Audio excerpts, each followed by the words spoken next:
Magandang hapon sa lahat. Magandang araw o magandang umaga kung saan man kayo naroon. Ang live na ito ay isang paalala sa lahat. Kung natandaan niyo yung post ko nakaraang buwan, siguro yon na yung mensahe ng Diyos na magkaroon ng another na coronavirus. Yung sinasabi niya, COVID-25. Meron tayo COVID-19. So kung babasahin ko yon, ang COVID-25 mas matindi na virus kumpara sa 19.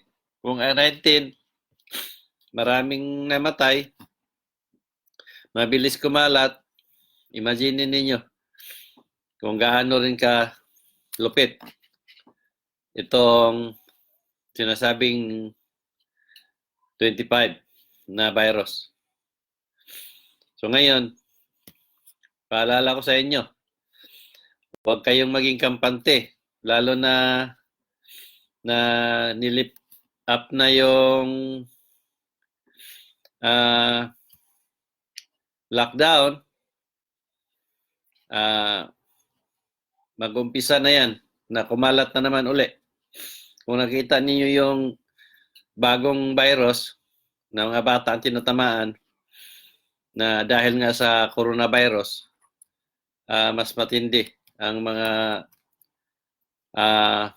sintomas o na nangyayari sa tinatamaan ng sakit.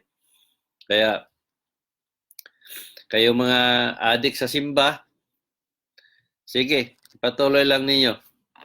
Kasi nasa mensahe ng Diyos yan na baka kayo ang maging carrier para sa mga pamilya ninyo at maaring mauubos kayo.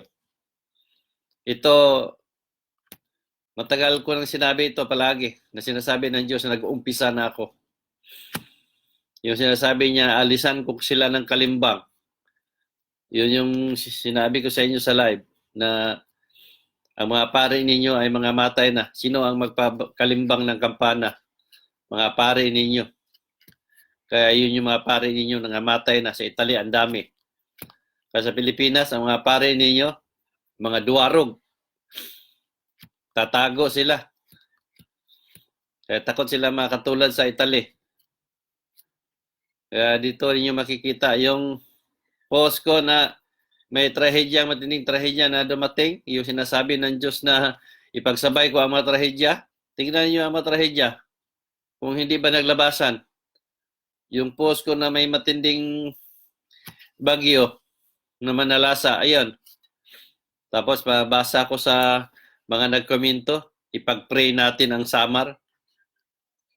Kung hindi ba kayo mga bobo at mga tanga, pag-pray ninyo, hindi pa nangyari. Hindi yung tapos na ipag-pray ninyo. Kung kailan nangamatay na yung mga tao, kung kailan na winasak na yung mga bahay ng mga tao, kung kailan nilubog na sa baha, doon nyo ipag-pray. Ipag-pray ninyo nung wala pa nangyari. Pinatunayan na ninyo na ang dasal ninyo, turo ng mga demonyong pare ninyo at mga pastor ninyo, inutil. Walang silbi. Kasi kung may silbi yan, hindi sana maging ganun ang mga lugar na yan na tinamaan ng bagyo. Powerful pala ang madasal ninyo. Sinasabi ninyo, ipag-pray natin. Ano yan? Madasala pa orong. Kung kailan na sinalanta na, doon na ninyo ipag-pray. Doon dapat nung hindi pa nangyari. Bakit yung mga sinulat ko, pinaalala ko sa mga tao bago pa nangyari? Ganon dapat. Palalahanan ang mga tao bago pa tamaan ng trahedya o tamaan ng sakit para makapaghanda. Hindi yung sinalanta na, doon na ninyo ipag-pray.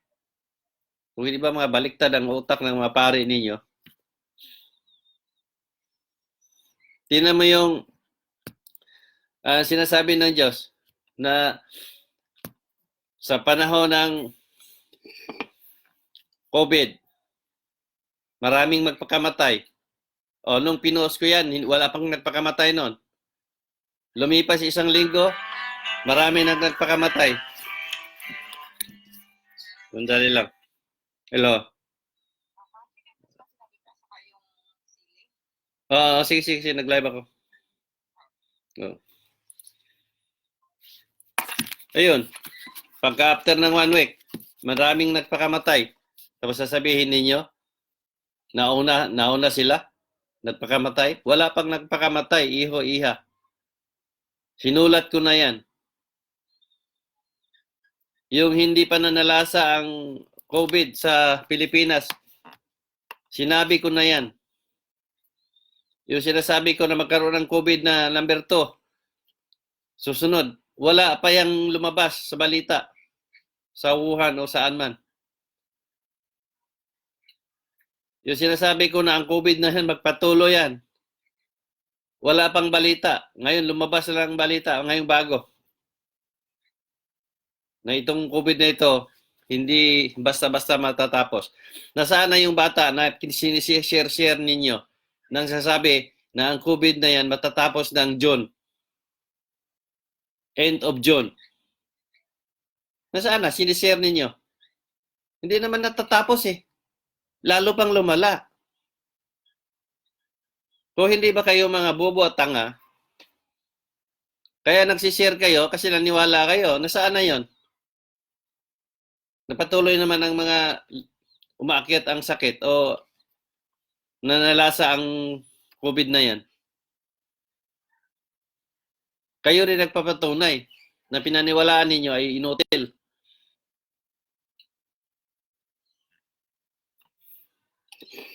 Nakakalungkot isipin. Nandiyan na ngayon totoo at tunay, hindi nyo kayang paniwalaan. Sige, maghintay kayo. Hindi ako nananakot. Kasi kung nanakot ako, matagal akong nawala dito. Matagal na akong nabura, matagal na akong kinasuhan kung ako'y nanakot. Dahil meron tayong batas na nanakot sa publiko ay maaring managot sa batas. Pero ako hindi ako nanakot. Dahil ang katotoo ang sinasabi ko. Kaya pagkalaging handa, kasi ang Diyos nagpaalala na sa inyo. Yung sinasabi ng Diyos na ang COVID na mangyari na bago, kahit nasa loob kayo ng bahay, kahit magsarado pa kayo, tatama at tatamaan kayo. Tandaan niyo yung post ko na tubig sa labas, tubig sa loob ng bahay. Ibig sabihin, COVID sa labas, COVID sa loob. Ibig sabihin, kahit sa loob ka o sa labas ng bahay, pagtatamaan ka, dahil wala kang Diyos sa buhay mo, tatamaan at tatamaan kayo.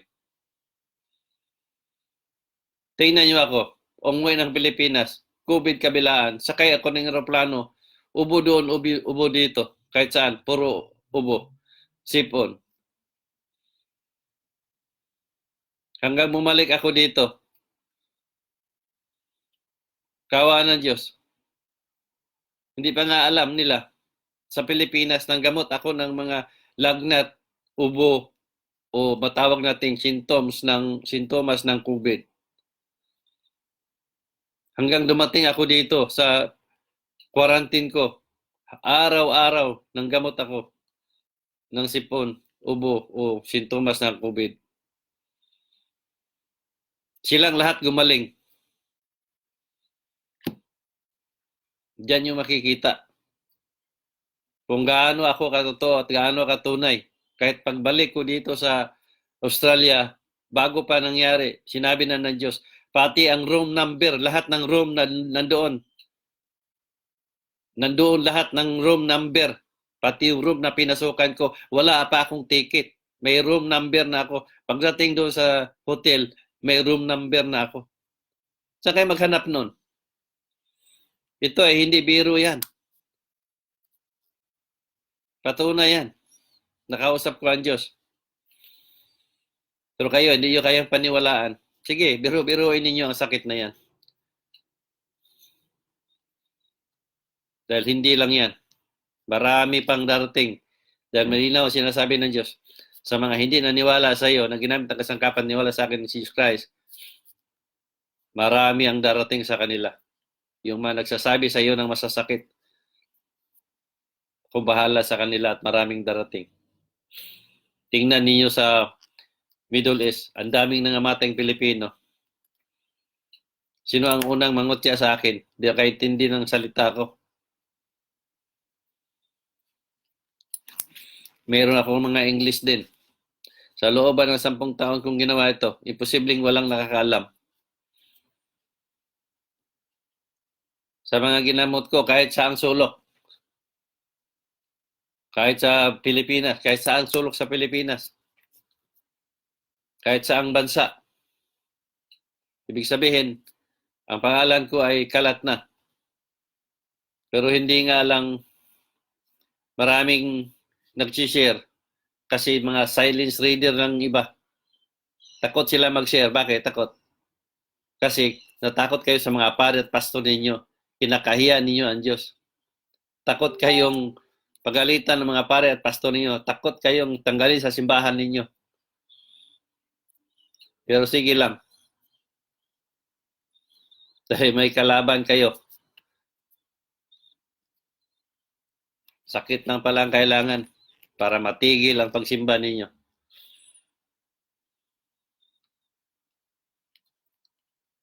Ngayon, sa panahon ng panggamot ko, maraming nag-iyakan. Bakit nang umiiyakan? Nagpapanik na sa mga sakit, sa lagnat, trangkaso, o ano pa man yung symptoms ng COVID. Sa isang pamilya, may ginamot ako, 3, 2. Ngayon, hindi ako nagagamot ng basta-basta. Dahil malinaw sinabi ng Diyos na wala kang pipiliin sa kanila. Pero sinasabi niya, wala kang gagawin sa mga taong hindi naniwala sa iyo. Kaya pagtingin ko sa wall ninyo, pag lumapit kayo, mag-message kayo sa akin, dumidiretso ako sa wall ninyo. Pagtingin ko sa wall ninyo, walang share. Ini-ignore ko yan. Punta kayo sa doktor. Pag tuluyang kayong makubid, humanda na kayo. Dahil hindi lahat ng na-COVID na nakaligtas. Tingnan mo sa Korea, yung mga nagpositive na gumaling, ngayon, nagpositive uli. Ilan lang ang makarecover. Karamihan, naglahong parang bula. Kaya ang pira ninyo, hindi yan makakagaling. Maniwala kayo sa akin. Baonin ninyo sa hukay yung mga pira ninyo. Kasi Pilipinas, mahiring maglagay. Baka pagdating sa pintuan sa impyerno, makapaglagay kayo doon. Baka ilagay kayo sa paraiso. Kung magagamit ang pera ninyo. O pera ang sinasamba ninyo, sige. Tingnan natin kung magagamit yan sa kabilang buhay.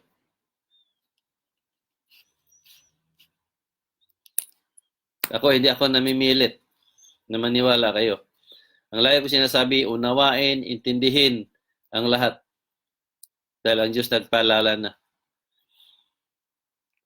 Punong-puno ako ng pangungutya. Kinanggap ko ang nangungutya. Pero ito ngayong panahon na to, maraming lumalapit kasi nagpapagamot. Tapos umiiyak kayo kasi kailangan ninyo.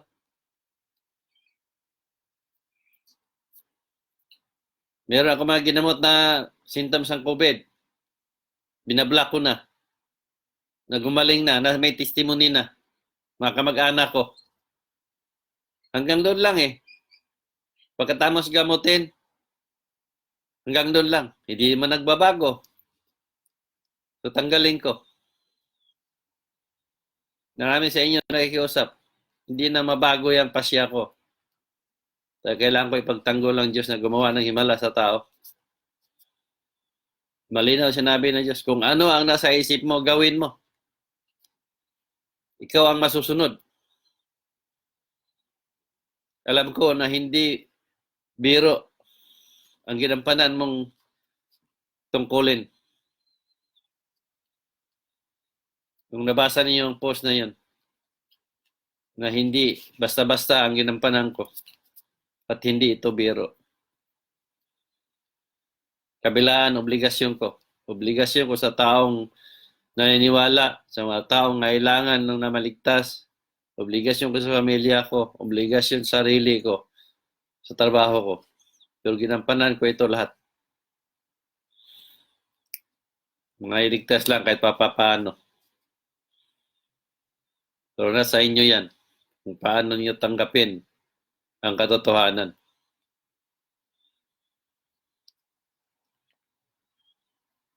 Nakakalungkot isipin. Kaya yun, yung mga sinishare ninyo, balikan ninyo yung batang nagsasabi na ang COVID na yun matatapos ng June, kung nakarang buwan. Mayo na tayo. May 16 na. Nagpatuloy pa rin.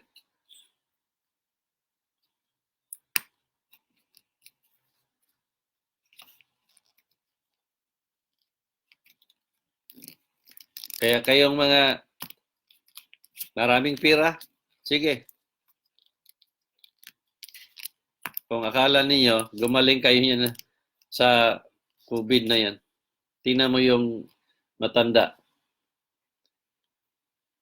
Magkano bill niya sa hospital? 7 million. Saan kayo magkukuha ng 7 million? Ano kayo, milyonaryo? Di ba? Napanood ba ninyo yan? Yung nasa Pilipinas, kaya sa Quezon City, na hospital? 7 million? Inadmit na nagpositive? Umaasa kayo sa pera ninyo, tingnan natin kung gagaling kayo sa pera ninyo. Marinaw sinabi ng Diyos na ang COVID ay magpatuloy yan. Corona, magpatuloy yan. Huwag kang matakot dahil ang tatamaan sa corona o sakit na corona, pag ginamot mo, gagaling din sila. Malinaw yan na pagkasabi. Nasa post ko na yan. Bago ko pa ako nagamot ng mga corona, sintomas ng corona o positive din. Nagkatotoo naman.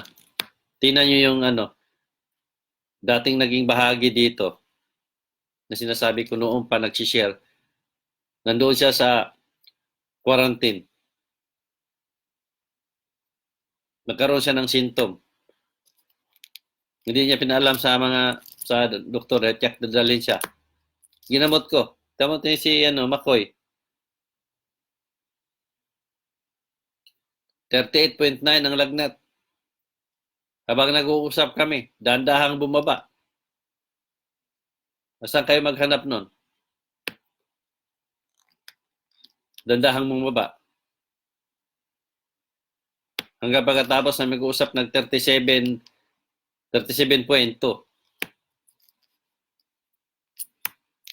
Pinabukasan, nag-37 flat. Hanggang bumaba pa yata ng 6 something. Yung bata, nasa Cebu, ginamot ko. Kung nakita niyo yun nasa video call, nakahiga sa kama, hindi nagalaw. Wala pang isang oras. Paggamot ko. Tumayo yung bata, naglaro na. May testimony niyan. Marami akong ginamot. On the spot. Yung nagkaubo ng matagal na. 5 months. January pa daw nag-upisa. 6 months na. Ginamot ko, may testimony na dyan. 2 araw lang. O 3 araw. Tumbasan ninyo ng 5 buwan. O 6 na buwan. Saan kayo maghanap nun? Kayo, mga naniwala sa reliyon ninyo, meron ba kayong pastor na nanggamot? Na tulad nito? Meron ba kayong pastor na nagpo-post, nagpaalala sa inyo na may darating na ganitong trahedya? Meron ba kayong mga paring nanggamot? O meron kayong mga paring nagpo-post, nagpaalala ng Diyos nagpaalala na? At maiwasan ninyo ang mga trahedya? Kung meron, harapan kami, tanungan kami kung paano nila yan nalaman.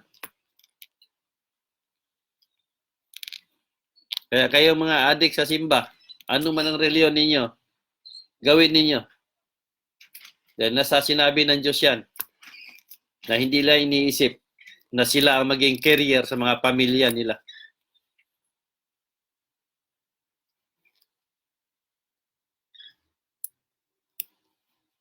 Gustuhin ng Diyos, magsara yung simbahan na yan. Wala na magsimba. Itong panahon na to, ito na yung sinasabi ng Diyos. There's no way to run. There's no place to hide. Darating ang panahon, gugutomin ko sila. Ito na yun. Panahon na to. Kahit saan ka pumuntang bansa, mayroong corona. Kahit saan ka pumupuntang lugar ninyo, bawat kanto ninyo, nag-lockdown. May corona. Kanya-kanyang lockdown. Nung sa Pilipinas ako, bawat kanto, sarado. Kanya-kanya. Bawat street, kanila yun. Kailang wala makapasok. Bawat lugar, may pulis. Mga pulis, may career na. Pero pakwentuhin mo ang Pilipinas. Naniwala ng Diyos. Relihiyoso. Pero corona lang pala ang katapat. Lockdown na. Bawat kanto, lockdown na. Street, parang sarili na ninyo ang street. Na sinasabi ng Diyos, ituloy man nila, mag-lockdown man sila, magtuloy-tuloy ang corona. Ayan, malinaw yan. Nasa post ko yan. Huwag niyo sabihin na hindi ko yan pinost. Dahil lahat ng mensahe ng Diyos, ipinopost ko. At nagkatotoo, nagtuloy-tuloy ito. At mayroon pang kasunod at ito na, naglabasan na. Kaya umanda kayo, laging handa. Dahil hindi lang yan. Marami pang darating. Malinaw sinabi ng Diyos. Marami pang darating. Baka akala ninyo tapos na. Iho-iha. Gamitin ninyo ang utak ninyo. Hindi niyo alam kung gaano katindi yan. Yung post ko noon, bago pa, nag-upisa pa lang ang corona, nandoon pa sa Wuhan yan. Naimisay, ang Diyos yan. Na ang sinabi niya na maaari itong mag-transmit sa sexually activities. Ayun, may lumabas ngayong bago lang na ang corona na sumasama na sa dugo at hindi niyo alam na matatransmit ninyo sa dugo ninyo.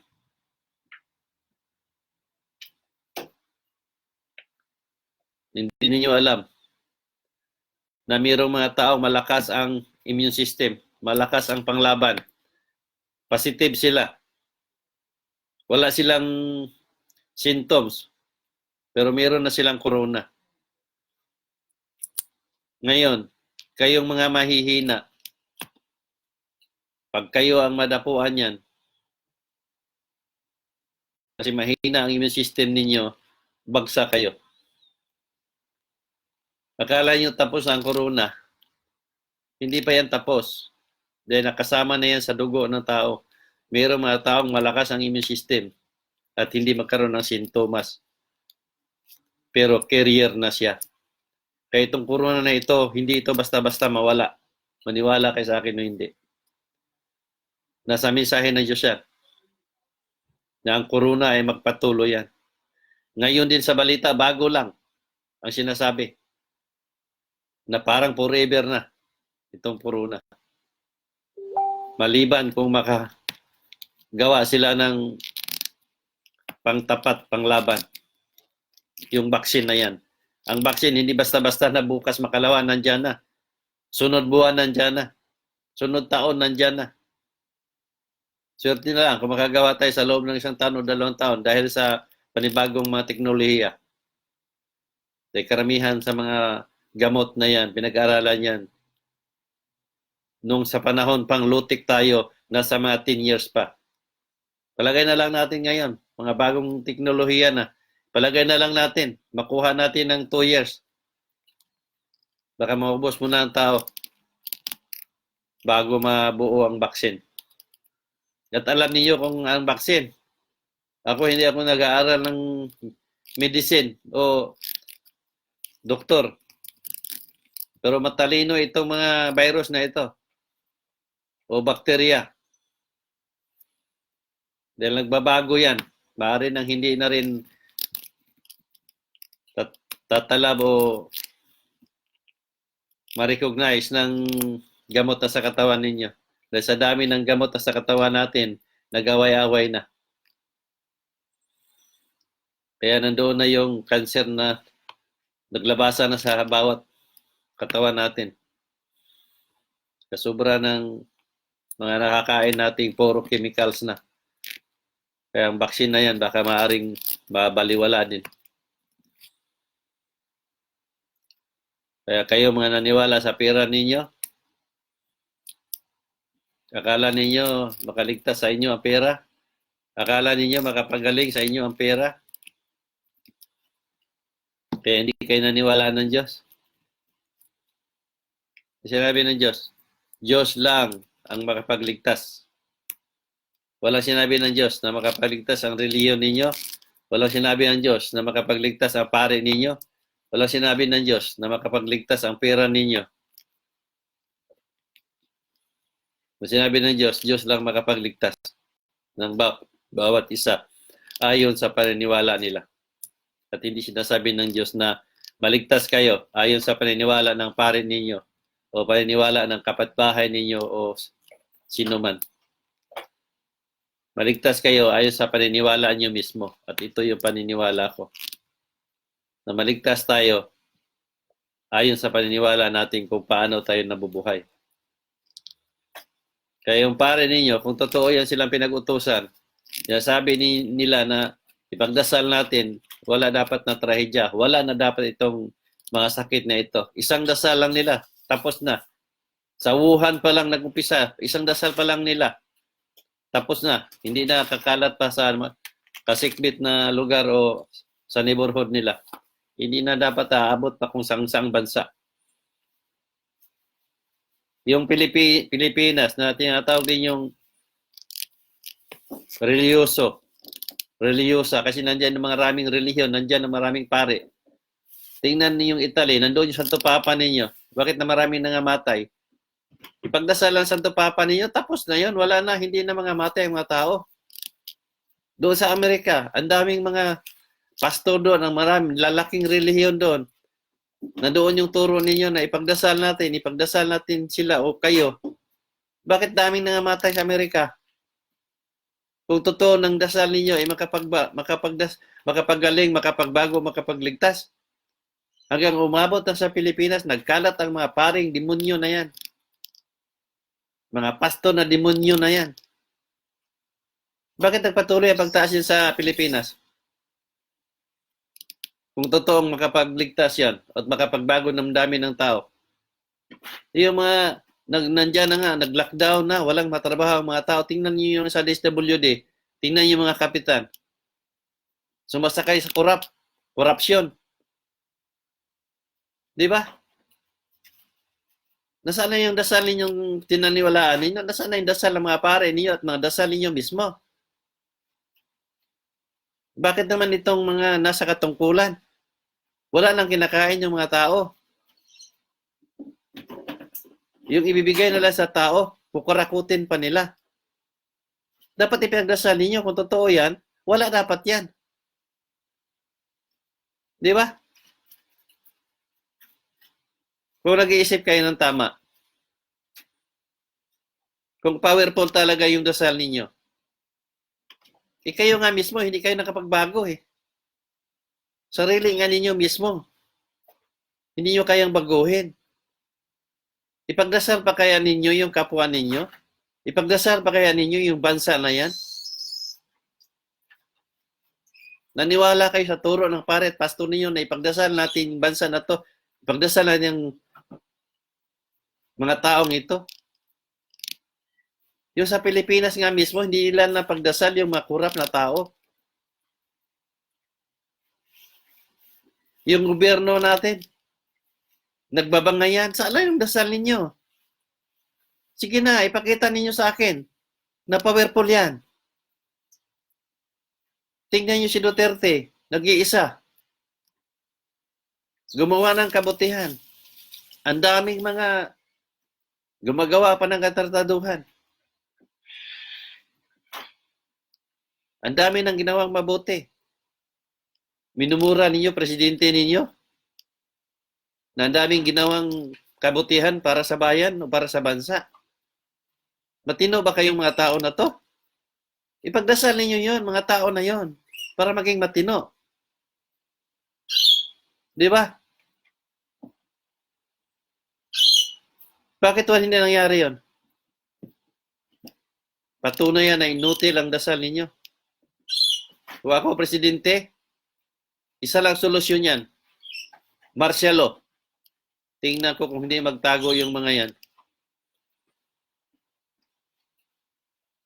Tingnan mo yung kumakalaban sa kabilang partido. Hanggang ngayon, nandiyan pa. Nagpatuloy. Gumagawa ng paraan kung paano ibagsak ang gobyerno. May martial law yan. Tingnan nyo, di ba magtago yung mga yan. Wala ibang solusyon niya sa Pilipinas. Kung ako lang presidente, ginawa ako na yan. Salamat kayo na hindi ako pinag-utusan ng Diyos na maging presidente. Pinag-utusan lang ako ng Diyos na manggamot at mangaral. Tatlo lang ang kailangan ng tao. Sabi niya, tatlo lang kailangan sa tao. Pagbabago, pagsisisi at lubos na paniniwala. Kaya pasalamat kayo. Kaya kung nagkataon, ubos yung mga yan. Kaya hanggang dito lang muna. Sa pagkikita natin muli.